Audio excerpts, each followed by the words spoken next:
क्या आप जानते हैं कि दुनिया का एक ऐसा देश है जो खूबसूरती और जीवन स्तर के मामले में सपनों जैसा लगता है, लेकिन इसके युवा लोग इसे छोड़ रहे हैं? हाँ, हम बात कर रहे हैं न्यूजीलैंड की। न्यूजीलैंड सच में दुनिया के सबसे खूबसूरत देशों में से एक है। इसके पिक्चरेस्क नज़ारे और सुंदरता का एक बड़ा कारण यह है कि यह देश बहुत दूर और अलग-थलग है।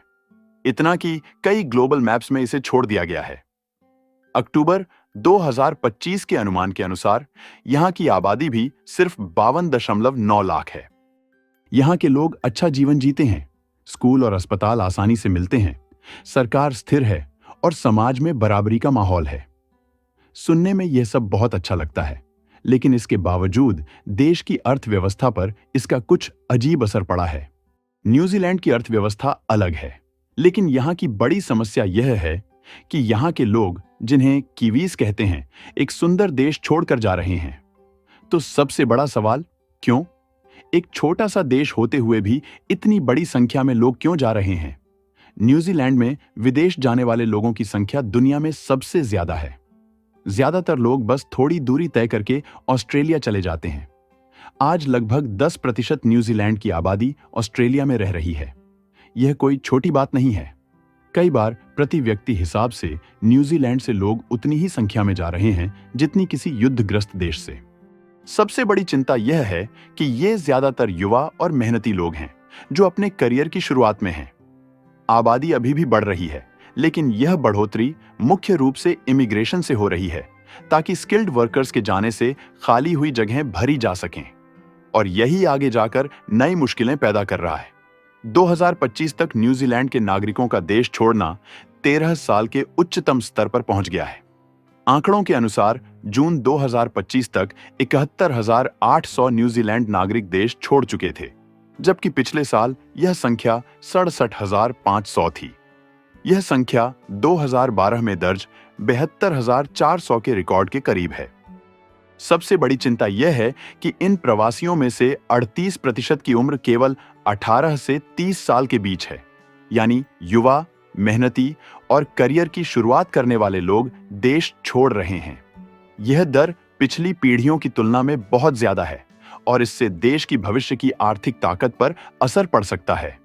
विशेषज्ञों के अनुसार इस पलायन का मुख्य कारण न्यूजीलैंड की कमजोर अर्थव्यवस्था है। 1991 के बाद यह सबसे बड़ी आर्थिक मंदी मानी जा रही है। कम प्रोडक्टिविटी, नीति में गलत कदम और जीवन यापन की महंगाई ने लोगों को निराश कर दिया है। बेरोजगारी दर बढ़कर 5.2% हो गई है, जो पिछले 5 साल में सबसे ऊंची दर है। वहीं काम करने वाली आबादी का हिस्सा, यानी जो लोग काम कर रहे हैं या एक्टिवली नौकरी ढूंढ रहे हैं, गिरकर 2021 की पहली तिमाही के सबसे निचले स्तर पर पहुंच गया है। इसके अलावा अगस्त 2024 से रिजर्व बैंक ने अपनी कैश रेट 225 बेसिस पॉइंट्स तक घटाई, ताकि अर्थव्यवस्था को समर्थन मिल सके। जीडीपी में हल्की बढ़ोतरी हुई है। पहले तिमाही में 0.8% का इजाफा दिखा, लेकिन यह अभी भी लोगों की उम्मीदों के अनुसार नहीं है।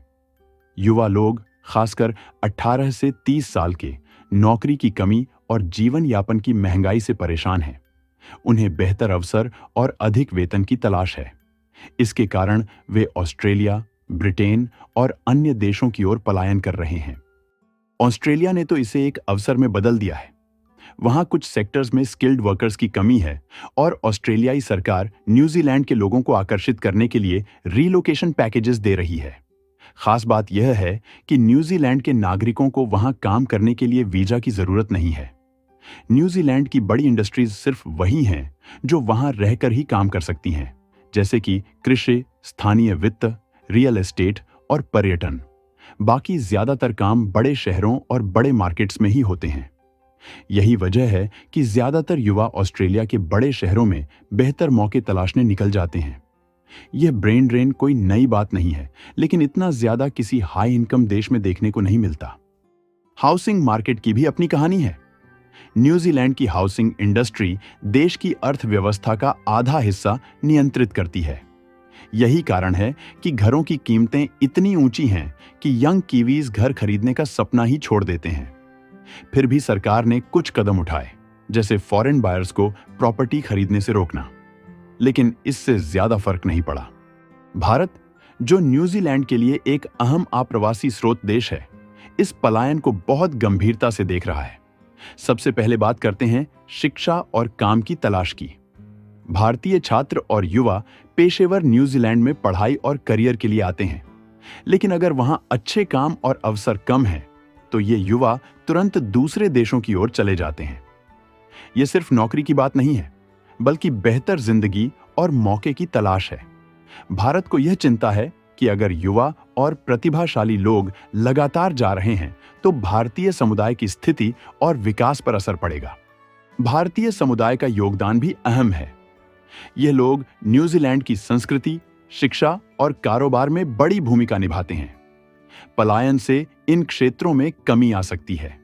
न्यूजीलैंड में भारतीय नागरिकों की संख्या 2023 की जनगणना के अनुसार 2,92,092 है, जो देश की कुल आबादी का लगभग 5.8% है, जिससे भारतीय न्यूजीलैंड की तीसरी सबसे बड़ी जातीय समूह बन गए हैं, जबकि चीनी समुदाय अब चौथे स्थान पर है। ऑस्ट्रेलिया, न्यूजीलैंड का सबसे नजदीकी पड़ोसी, इस पलायन को सिर्फ समस्या नहीं, बल्कि एक बड़ा अवसर भी मान रहा है। सबसे पहली बात, कामगारों की जरूरत। न्यूजीलैंड से आने वाले युवा और मेहनती लोग ऑस्ट्रेलिया की कई इंडस्ट्रीज में तुरंत योगदान दे सकते हैं, खासकर उन क्षेत्रों में जहां कुशल लोग कम हैं, जैसे कि हेल्थ केयर, इंजीनियरिंग, आईटी और टेक्नोलॉजी। ऑस्ट्रेलिया इसे एक सुनहरा मौका मान रहा है। ये लोग न सिर्फ नए विचार और ऊर्जा लेकर आएंगे, बल्कि देश की अर्थव्यवस्था को तेजी से मजबूत करने में भी मदद कर सकते हैं।